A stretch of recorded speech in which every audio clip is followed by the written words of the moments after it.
कहते हैं जहरीला सांप खड़ा हो और तुर्की और पाकिस्तान खड़ा हो तो जहरीले सांप से कई गुना ज्यादा जहरीले ये दोनों देश हैं। तुर्की ने आखिरकार भारत के गेहूं को एक तरफ मंगवाकर शिपमेंट को लेने से मना कर दिया है। जानेंगे क्या है मामला। तो वहीं दूसरी तरफ पाकिस्तान की एक सैटेलाइट तस्वीर ने तुर्की के सारे पोल खोल दिए कि तुर्की करना क्या चाह रहा है। पर इन सब के बीच रूस और भारत के बीच एक ऐसी डील हो गई है जिसकी उम्मीद दुनिया के देशों ने नहीं की थी। जानेंगे क्या है मामला। इसके अलावे बहुत कुछ ये जानते हैं इन खबरों को विस्तार से। भारत से इस वक्त दुनिया के बड़े बड़े देश गुहार लगा रहे हैं और लाइन में खड़े हैं कि भारत कब उन्हें अनुमति दे दे। एक देश इजिप्ट भी था जिसने भारत के गेहूं के लिए इनकार किया था कभी और कहा था कि भारतीय गेहूं घटिया क्वालिटी के होते हैं। लेकिन उसी इजिप्ट को जब भारत सरकार ने आज की डेट में ये कह दिया, एक्सपोर्ट बैन लगाने से पहले ये बात हुई थी कि आप आकर हमारे देश में हमारे गेहूं का परीक्षण करो। जब परीक्षण के लिए यूरोपीय टीम गेहूं के लिए आई तो उन्होंने देखा कि भारत के गेहूं में जो प्रोटीन है उसकी प्रतिशत 14 है, जबकि अमेरिका, रूस वगैरह की 11 से 12% ही होती है। इसका मतलब है कि भारतीय गेहूं ज्यादा अच्छा है। फिर ऐसा किया क्यों गया? तो मार्केट में इस तरीके से प्रोपेगेंडा बनाया गया कि भारतीय गेहूं की क्वालिटी अच्छी नहीं है ताकि भारत अपने गेहूं को बेच न सके। पर अब चूंकि रूस यूक्रेन ने अपने दरवाजे बंद कर लिए हैं, दुनिया को एक ही दरवाजा दिखता है वो भारत का, तो ऐसे में इजिप्ट ने अब भारत से गवर्नमेंट टू गवर्नमेंट बात करनी शुरू कर दी। आप प्लीज हमें गेहूं दे दो। और इसके अलावे IMF की चीफ भी भारत से गुहार लगा चुकी है कि हम लोग भीख मांगते हैं, आप अपना गेहूं दे दो। पर इन सब में तुर्की ने भारत से गेहूं मांगा था और भारत ने गेहूं के काफी बड़े टन भेज भी दिए और ये गवर्नमेंट टू गवर्नमेंट बात हुई थी जिसमें खरीद किया था तुर्की ने। लेकिन जैसे ही तुर्की के पोर्ट पर पहुंचे भारतीय जहाज इन गेहूं के साथ, तुर्की ने इस गेहूं को लेने से मना कर दिया और ये बता दिया कि ये जो गेहूं है उसकी क्वालिटी अच्छे नहीं है। तुर्की ने एक बहुत बड़ा झटका दिया तो बहुत बड़ा पंगा भी ले लिया। इसलिए तुर्की पर यकीन करना तो सबसे बड़ी मूर्खता है। पर तुर्की ने ऐसा क्यों किया? तो आपको बता दें, तुर्की ने ऐसा इसलिए किया क्योंकि तुर्की की रूस के साथ डील हो चुकी है और तुर्की को गेहूं रूस के साथ मिल रहा है, वो भी काफी सस्ते दरों पर। यही वजह है कि तुर्की ने भारत की डील को कैंसिल कर दिया। लेकिन तुर्की की एक गलती सिर्फ यहाँ नहीं है बल्कि और भी कई गलतियां हैं। जैसे तुर्की ने भारत को बदनाम करने का ये मौका ढूंढा और भारत के गेहूं के खिलाफ बोला। वहीं दूसरी तरफ पाकिस्तान की एक ऐसी तस्वीर सामने आई है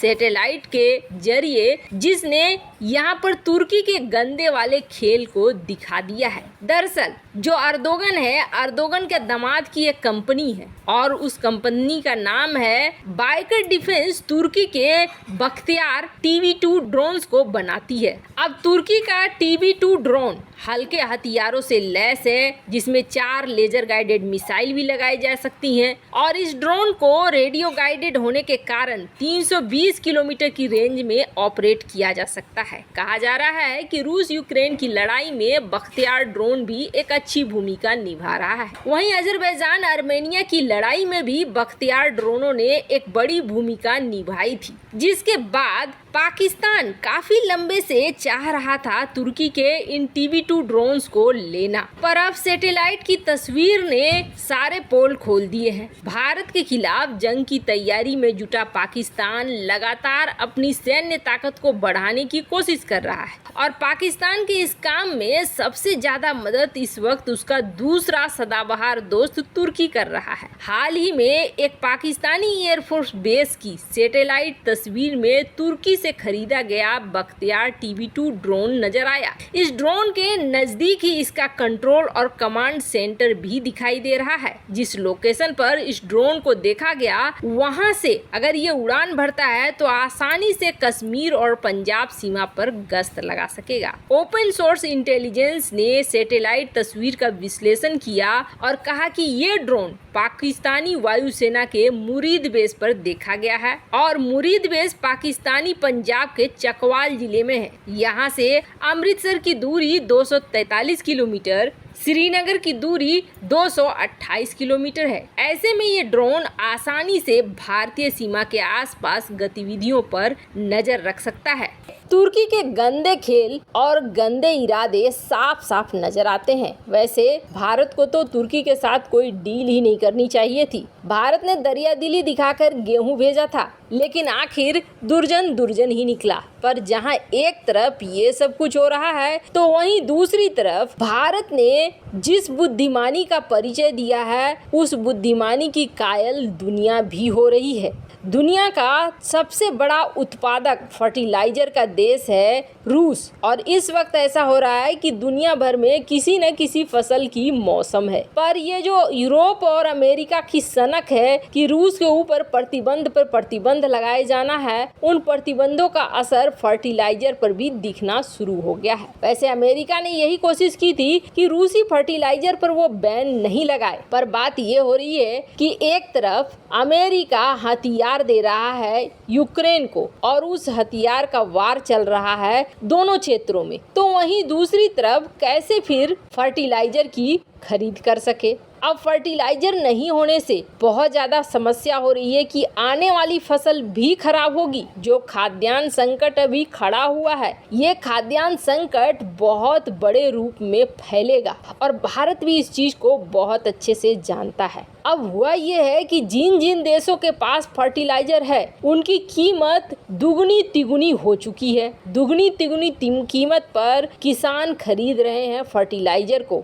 पर वो भी कब शॉर्टेज हो जाए, कब खत्म हो जाए, वो कहना मुश्किल है। अचानक से हो सकता है कि उर्वरक मिलने ही बंद हो जाए। पर इन सब के बीच जिस तरीके से भारतीय नीतियां चलती है, भारत ने अपने आगे के भविष्य को देखते हुए फैसला ले लिया और रूस के साथ एक बड़ी डील साइन कर ली है। रूस के साथ भारत की ये डील अगले 3 साल के लिए है। और मजे की बात ये है कि भारत ने फर्टिलाइजर की जो ये डील फाइनल की है, ये डील सस्ते दरों पर डिस्काउंटेड रेट पर है। मतलब कि आने वाले लंबे समय तक भारतीय किसानों को दुगनी तिगुनी कीमत पर फर्टिलाइजर नहीं मिलेंगे। फर्टिलाइजर के मामले में जहां भारत ने महंगाई को कंट्रोल में कर लिया, तो वहीं आने वाले खाद्यान्न संकट से भी भारत को बचा लिया है। मतलब आप सोचिए कि ये प्लानिंग कितनी दूर की है। वैसे क्या आप इस नई नीति से सहमत हैं? कमेंट कर अपनी राय जरूर बताएं। जब मिलते हैं अगली वीडियो में नई खबर के साथ।